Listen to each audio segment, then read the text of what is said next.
How much was that? Tell you in a minute. Hi everyone, my name's James Ivey. I'm Paul Drew. I'll turn the air conditioning off. Very pro. Very pro, there we go. From the Studio Rats. Ah, yes. Air conditioning is optional. And quite frankly, I've been busy.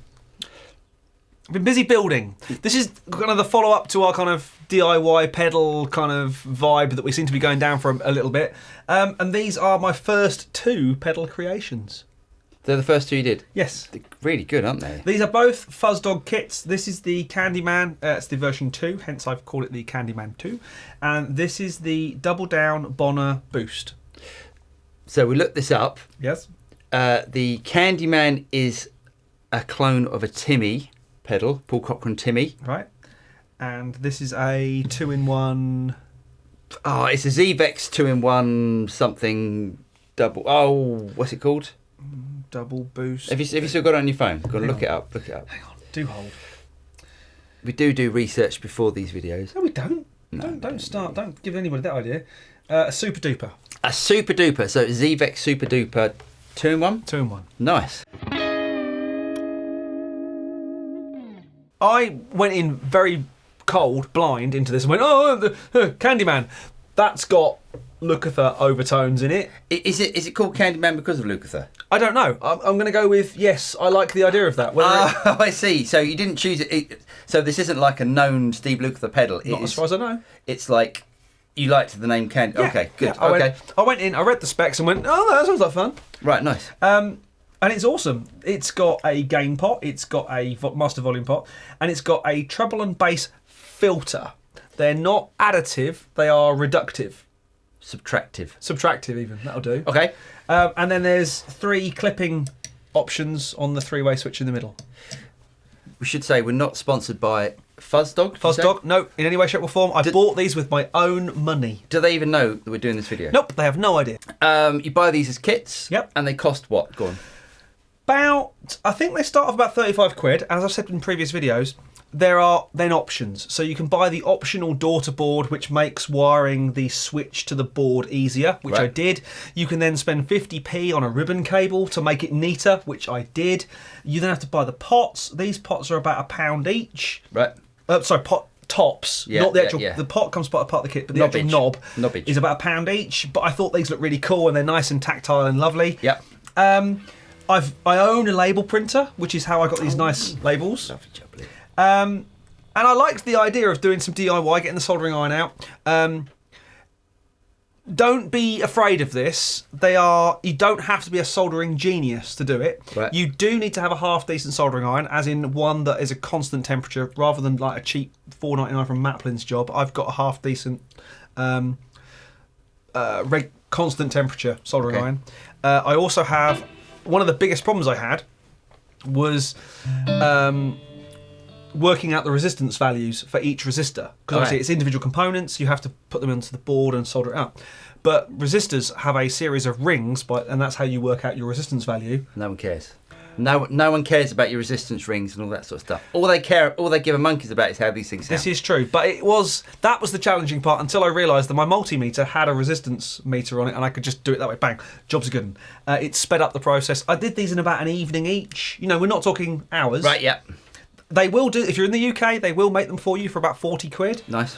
Which makes them about 80, 90 quid a pedal, which is still pretty cheap for a great sounding pedal. How do they sound? This one sounds. And I will apologise at this point to Fuzz Dog. I'm an idiot and I didn't read the fact that the square pad for the LED I got it the wrong way around, hence the LED doesn't light up. I will fix that, I promise.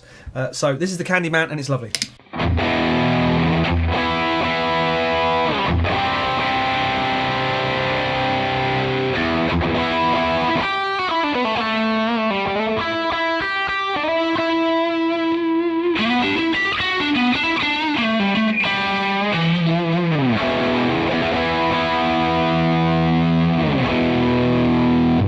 Bass roll off or no treble roll off at all. That's Can you take the EQ circuit out so it's wind them all the way back? That is all the way back. That's both of them, yeah? Yes. Yep. Flubby. I need to wind some of that in, I think, to about there. Is that the bass roll off? That's the bass roll. Yeah.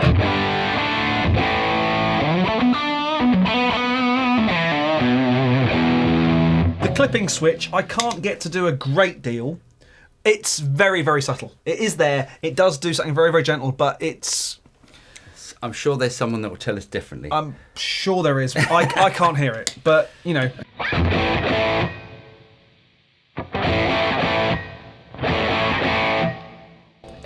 And in the top position, it feels a little bit more responsive. Yes, I prefer it in top position, definitely. Yeah.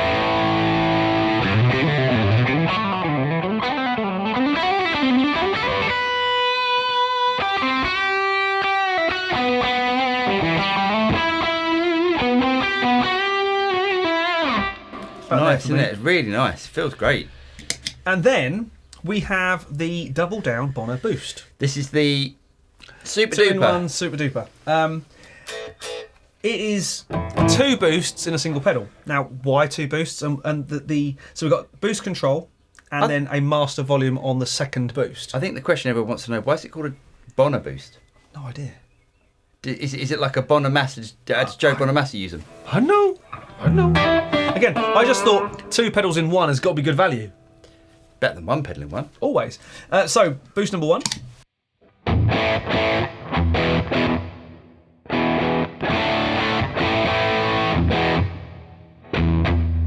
So it's a bit more fuzzy, isn't it?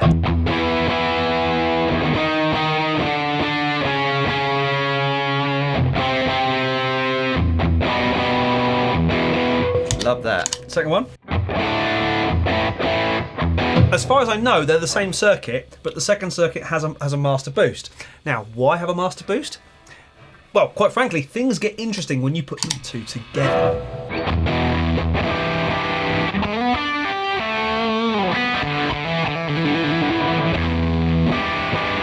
It collapses, love it. It's like a fuzz. A proper fuzz. But you don't have to. You can wind each thing back and control it, so you do get just a bigger distortion. Can I try it with a single coil? Yep. Just try that again.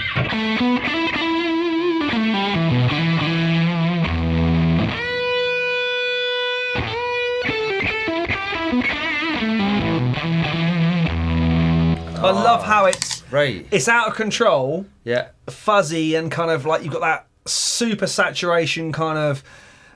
It's almost like you're just completely overdoing it. It sounds. I'm going to grab a single coil. You can grab something with single coils in the bridge. Let's grab that one. It's all gonna go. It's all got a bit tricky. It has.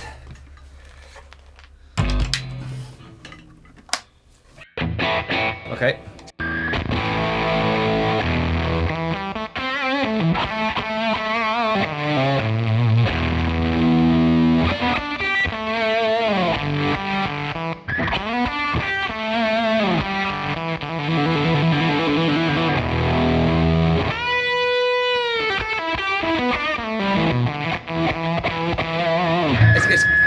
It just gets spitty and nasty and gnarly and yeah. It's I think whether you treat it as 2 separate boosts or that kind of super boost fuzzy thing going on, I think it's very usable. I don't think. I mean, I'm not a massive fuzz fan. Mm-hmm. I don't think I'd. Well, no, I do think it's really useful because I think the first side. Can you just flip on that side for me? Take it out.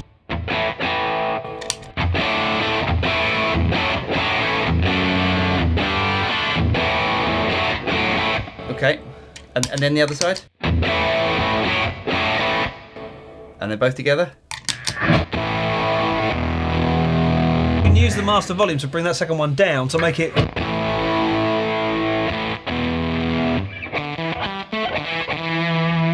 So it's turned into a real spitty fuzz. Awesome. I like the fact that it's just a bit bonkers. Yep. And was good fun to build. I really, really like the Candyman. Me too. The Candyman was my first pedal. I went, oh my god! If they're all going to be like this is amazing. Yeah. I would say that's 2 different levels of individual boost. You know, it's great for a live gig where you want your clean tone, a boosted tone, and then a solo tone on top, or a different solo tone. It does get very heavy though. I mean, yeah, but you can if you wanted that.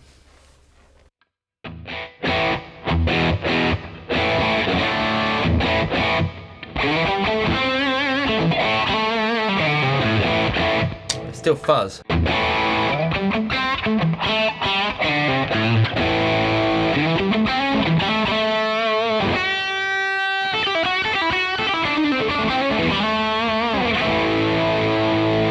It's two pedals in one, Love it. with some real bonkersness when you put the two together. Yeah. Whereas the Candyman for me is just a really cool Sounding overdrive. overdrive. That and the Governor together, it has, you know, two flavours of overdrive, two flavours of distortion on a board is awesome. I like that a lot. I like that a lot. Anyway, And they're homemade as well. Yeah. I think it's. I think that's the good thing about this. I think if you want a little project. It's a shame I didn't know about this in lockdown. I'd have bought a few of them. And You might have learned how to solder. yeah. So I think that's the thing. If anyone is looking for great sort of DIY overdrive pedal circuits and other pedals, it isn't just overdrives. We've got some more coming. So the next video will be something completely different. I'm in the middle of building I think they call it the super squishy compressor. Oh, nice. Which I thought would be quite good fun. I'll bring that one over when it's finished. Yeah. These were two of the. I think they were down as medium difficulty kits, Right. Or you know, certainly not too difficult. The compressor is quite complex. There's quite a lot going on. Right. There's quite a lot of stuff you have to measure and set up individual values of, you know, trim pots and things like that. But that's fine. I'm a grown adult. Yeah. I can do these things. So if you're looking for a fun sort of project, pedal building, check out Fuzz Dog. I'll leave a link in the notes below. Really hope you guys got something out of this video. If you did, don't forget to like and subscribe. Click on the bell button and you'll be notified of any future video that comes out from the studio. I'm Paul. I'm James. And we'll see you next time.